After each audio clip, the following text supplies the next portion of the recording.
जय जय रघुवीर समर्थ. समर्थ म्हणतात की आपल्याला काय करायचं आहे, आपण जन्माला कशासाठी आलो आहे आणि आपल्याला कुठे जायचं आहे, हा प्रश्न प्रत्येकाने प्रत्येकाला विचारला पाहिजे.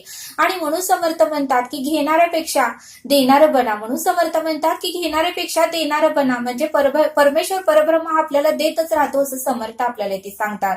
आणि म्हणून समर्थ म्हणतात की कधीही आपल्याला इतरांना भरभरून देता आलं पाहिजे. मग ते काही असू दे, मग ते आपले उत्तमाचे विचार असू दे, आपला उत्तमाचा आशीर्वाद असू दे, किंवा उत्तमाचं जे काही आपल्याकडे असेल ते जर आपण देत राहिलो तर आपल्याला भगवंत परब्रह्म हा देतच राहतो असं समर्थ आपल्याला ते सांगतात. आणि म्हणून समर्थ म्हणतात की प्रत्येकाने प्रत्येकाला प्रश्न विचारावा की आपण या 83,999 योजनेतून आपण फिरून आलेला आहे. शेवटचा जन्म म्हणजे मनुष्य जन्म मिळाला आहे. मग आपल्याला आता या जन्माला आपण का आलो आहे, काय करायचं आहे आणि कुठे जायचं आहे, हा प्रश्न प्रत्येकाने प्रत्येकाला विचारावा. कारण घडी नाही घडी काळ आयुष्य नेतो, देहांती तुला कोण सोडू पाहतो. म्हणून समर्थ म्हणतात की रात्र झाली की दिवस येतो, दिवस झाले की रात्र येतो. आपण लहानाचं कधी तरुण होतो आणि तरुणाचं कधी म्हातारपण आपल्याला येते हे आपल्यालाही कळत नाही. आणि म्हणून समर्थ म्हणतात की जोपर्यंत आपलं आयुष्य आहे तोपर्यंत हे आयुष्याचं आपल्याला सार्थक करता आलं पाहिजे आणि काहीतरी या जीवनामध्ये करूनच आपल्याला हे जग हे सोडून जाता आलं पाहिजे असं समर्थ आपल्याला ते सांगतात. आणि म्हणूनच समर्थ म्हणतात की मरावे परी कीर्ती रूपी उरावे. म्हणून समर्थ म्हणतात की संत लोकांनीही इतरांना देतच राहिला आणि म्हणूनच संत लोकांकडे परब्रह्म परमेश्वर हा देतच राहिला. मग ते विचार असू दे, त्यांचे आशीर्वाद असू दे, मग नामस्मरण असू दे, काहीही असू दे, संत लोकांनी इतरांना देतच राहिलं असं समर्थ आपल्याला ते सांगतात. म्हणून समर्थ म्हणतात की घेणाऱ्यापेक्षा आपल्याला देणारं बनता आलं पाहिजे असं समर्थ आपल्याला ते सांगतात. त्यासाठी समर्थ आपल्याला एक छोटासा बोध सांगतात. समर्थ म्हणतात की एका गावामध्ये एक राजा होता आणि तो राजा इतरांची नेहमी काळजी करत होता, प्रजेची काळजी करत होता. जे कोणी वृद्ध महिला असतील, वृद्ध पुरुष असतील, त्या सर्वांची तो राजा काळजी करत होता.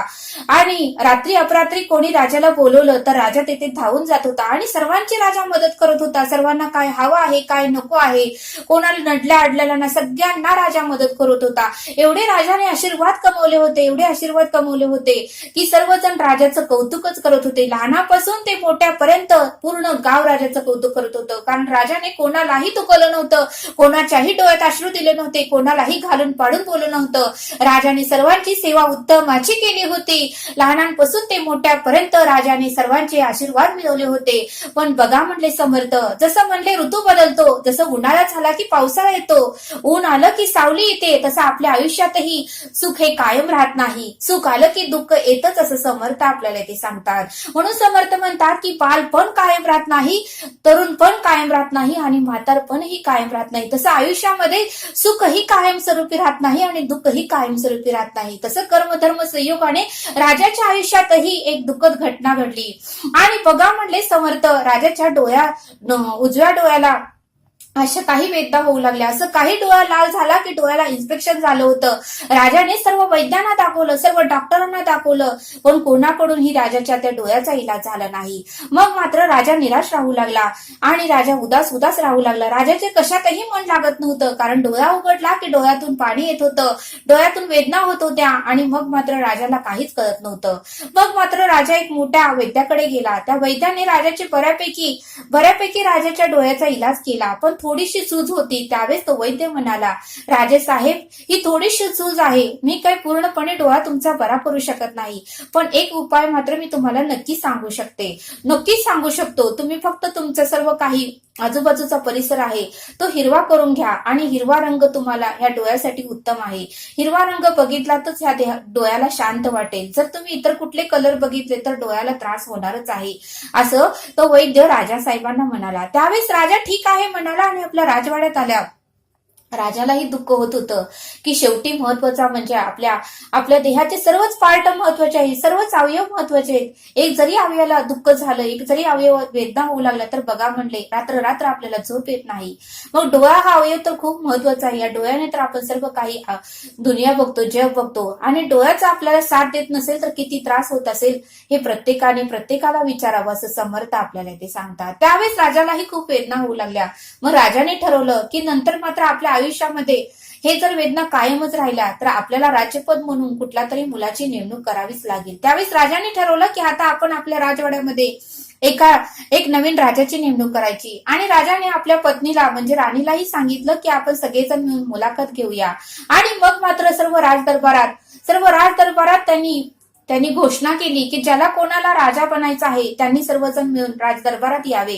20 ते 25 गटातील मुलांनी सर्वांनी यावे. त्यावेळी सर्वजण एक दिवस ठरवला आणि सर्वजण मुलाखतीसाठी आले. 1, 2, 3 करत असे सर्वजण मुलाखत राणीने घेतले. त्यावेळेस राजाची पत्नी राणी एकच प्रश्न विचारायची की बाळांनो तुम्ही इथे कशासाठी आला आहेत.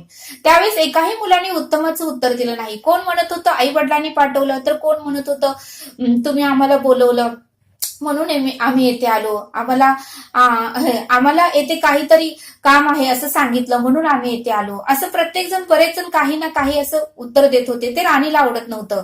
मग मात्र एकही असा काही उत्तमाचा राणीला आणि राजाला भेटला नाही की जे कोणी राज्यपदाची जबाबदारी स्वीकारेल, राज्यपदाची जी काही कर्तव्य आहे ते स्वीकारेल. असं एक जणही राणीला त्या मुलाखतीमध्ये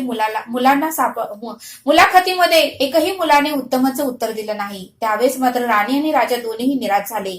मग मात्र एक अशा ताई होत्या, एक अशी महिला त्याच गावात राहत होती. तिला काही माहिती नव्हतं, पण असं करत ती बातमी त्या ताईलाही त्या ताईपर्यंत गेली. त्यावेळेस त्या ताईलाही 2 मुलं होती. एक मुलगा होता 22 वर्षाचा आणि एक लहान मुलगा होता 18 वर्षाचा. ती दोन्ही मुलांना घेऊन राजदरबारात आली. मोठ्या मुलाला अगोदर आतमध्ये पाठवलं. मोठ्या मुलालाही राणीने पहिल्यांदा प्रश्न विचारला की तू बाळा इथे कशासाठी आला आहे. त्यावेळेस तोही म्हणाला मी माझ्या आईचा आज्ञाधारक पुत्र आहे, मुलगा आहे, त्यामुळे मी इथे आलो. त्यावेळेस राणीला त्याचंही उत्तर आवडलं नाही. राणी म्हणाली ठीक आहे बाळा जा, मी तुला नंतर उत्तर देतो. आणि मग मात्र जो लहान मुलगा होता तो आला आतमध्ये, म्हणजे 18 वर्षाचा. त्याच ताईंचा दुसरा मुलगाही तो आत आला. आणि त्यावेळेस राणीने त्या मुलाला प्रश्न विचारला की बाळा तू इथे कशासाठी आला आहे. त्यावेळेस तो मुलगा म्हणाला मी इथे राजा बनण्यासाठी आलेला आहे, मी इथे सर्व काही राजाच्या जबाबदाऱ्या पार पाडण्यासाठी आलेला आहे, राजाचे जे काही कर्तव्य आहे, जे काही राजाची कामे आहेत ते पूर्ण करण्यासाठी मी इथे आलेला आहे. त्यावेळेस राणीला आणि राजाला खूप आनंद झाला, कारण समाधानकारक उत्तर त्या राणीला आणि राजाला दिलं होतं. त्यावेळेस राणी म्हणाली बाळा ठीक आहे तू उत्तमाचं उत्तर आम्हाला दिलं, पण दुसऱ्या प्रश्नाचंही जर तू उत्तमाचं उत्तर दिलं तर तू राजा म्हणून तुझी नेमणूक आम्ही नक्कीच करू. त्यावेळेस त्या मुलाला दुसरा प्रश्न विचारला राणीने. राणी म्हणाली राजासाहेबांच्या डोळ्यांना त्रास होत आहे आणि त्यामुळेच आम्ही सर्व काही परिसर हा हिरवा केलेला आहे. आणि काही गोष्टी अशा आहेत, काही वस्तू अशा आहेत की त्या आम्ही हिरव्या करू शकत नाही. आता जेवणाचे जे काही पदार्थ आहेत ते आम्ही हिरवे करू शकत नाही, किंवा कुठे जरी बाहेर गेलो तरी आम्ही ते कुठल्याही ठिकाण आम्ही हिरवं करू शकत नाही. त्यावेळेस राजाने काय केलं पाहिजे की जेणेकरून राजाच्या डोळ्याला त्रास होऊ नये. त्यावेळेस तो मुलगा म्हणाला ठीक आहे मला फक्त तुम्ही 2 दिवसाची मुदत द्या, मी या प्रश्नाचं उत्तर नक्कीच देतो. त्यावेळेस तो मुलगाही निघून गेला आणि राणी आणि राजा आपल्या राजदरबारात गेले. आणि 2 दिवसांनी तो मुलगा प्रयोग करून सर्व काही विचार करून तो राजदरबारात आला. आणि त्यावेळेस राणीने पुन्हा प्रश्न विचारला की बाळा आम्ही तुला तो प्रश्न विचारला होता, त्या प्रश्नाचं उत्तर तुझ्याकडे आहे का. राजाला सर्व काही हिरवच पाहिजे. जर काही गोष्टी अशा आहेत की त्या हिरव्या नसतात, त्यामुळे राजाला डोळ्याला त्रास होतोय, मग आता काय केलं पाहिजे राजाने हे तू सांग. त्यावेळेस तो मुलगा म्हणाला राणी सरकार आणि राजेसाहेब मी तुम्हाला या प्रश्नाचं उत्तर नक्कीच देतो. तुम्ही काय करा, काहीही तुम्ही करू नका, काळजी करू नका. तुम्ही फक्त हिरव्या रंगाचा मी तुमच्यासाठी गॉगल आणलेला आहे, तो हिरव्या रंगाचा गॉगल तुम्ही घाला, म्हणजे तुम्हाला सर्व काही जग हे हिरवच दिसेल आणि तुमच्या डोळ्याच्या पूर्णपणे वेदना कमी होतील. त्यावेळेस मात्र राणीलाही खूप आनंद झाला आणि राजालाही खूप आनंद झाला आणि सर्व प्रजेलाही खूप आनंद झाला आणि सर्वजण टाळ्या वाजवू लागले आणि त्या मुलाचं कौतुक करू लागले आणि म्हणू लागले की खरंच तू राजा बनण्याच्या पात्रतेचा आहे आणि तूच आता भावी राजा या राजवाड्याचा आहे. आणि त्याला मग राज्यपद मिळालं आणि राजा म्हणून त्याची घोषणा ही उत्तमाची केली. बघा म्हणले समर्थ, या बोधातून आपल्याला हे शिकायला मिळतं की आपल्या आयुष्यातही अनेक प्रसंग येतात आणि संकट येतात. त्यावेळेस आपण त्या प्रश्नाचं उत्तर सापडत नाही म्हणून नाराज होत राहतो. पण समर्थ म्हणतात की जर शांत डोक्याने जर विचार केला तर प्रत्येक प्रश्नाचं उत्तर आपल्याला मिळत असतं. म्हणून प्रत्येकाला प्रश्न विचारावा की येथे का आपण आलोय, जन्माला का आला आहेस, तर आपल्याला राजा व्हायचं आहे म्हणून आपण जन्माला आलो हे आपण आपल्या मनाला सांगितलं पाहिजे. समर्थ म्हणतात की प्रत्येक कुटुंबातील महिला सुद्धा अनेक जबाबदाऱ्या पार पडतात. त्यावेळेस त्यांनीही आपल्या स्वतःला प्रश्न विचारला पाहिजे की आपण जन्माला का आलो आहे. तर राजा होण्यासाठी आपण जन्माला आलोय हा प्रश्नाचं उत्तर आपण स्वतःला दिलं पाहिजे असं समर्थ आपल्याला इथे सांगतात. मग तो विद्यार्थी असू द्या, गृहिणी असू द्या, नोकरदार असू द्या किंवा शेती करणार असू द्या किंवा स्वतःच्या कुटुंबातील जबाबदाऱ्या घेणाऱ्या गृहिणी असू द्या, त्या प्रत्येक गृहिणीने आपल्याला स्वतःला प्रश्न विचारला पाहिजे की आपण येथे का आलो आहे. त्यावेळेस त्या प्रश्नाचं उत्तरही आपण आपल्याला दिलं पाहिजे की राजा होण्यासाठी आपण येथे जन्माला आलेलो आहे. आणि म्हणूनच समर्थ म्हणतात की आपण आरशामध्ये उभारून आपण स्वतःच आरशामध्ये उभारायचं आणि आपला डोळा आणि आरशाचा डोळ्यात डोळं घालून आपण स्वतःला म्हणायचं की मी येथे फक्त राजा होण्यासाठी आलेलो आहे. मी येथे फक्त राजा होण्यासाठी आलेलो आहे, इतरांची मदत करण्यासाठी आलेलो आहे, इतरांना काहीतरी सतत देण्यासाठी मी येथे आलेलो आहे असं समर्थ आपल्याला ते सांगतात. आणि म्हणून समर्थ म्हणतात की जन्माला आपण राजा होण्यासाठीच आलेलो आहे आणि राजा होऊनच आपल्याला मरता आलं पाहिजे आणि मरावे परी कीर्ती रूपे उरावे असं आपण केलं पाहिजे काहीतरी असं समर्थांनी आपल्याला या बोधातून समजावून सांगितलं. तरी हा व्हिडिओ आवडल्यास सबस्क्राईब करा. भेटू या पुढील भागात. धन्यवाद. जय सद्गुरू.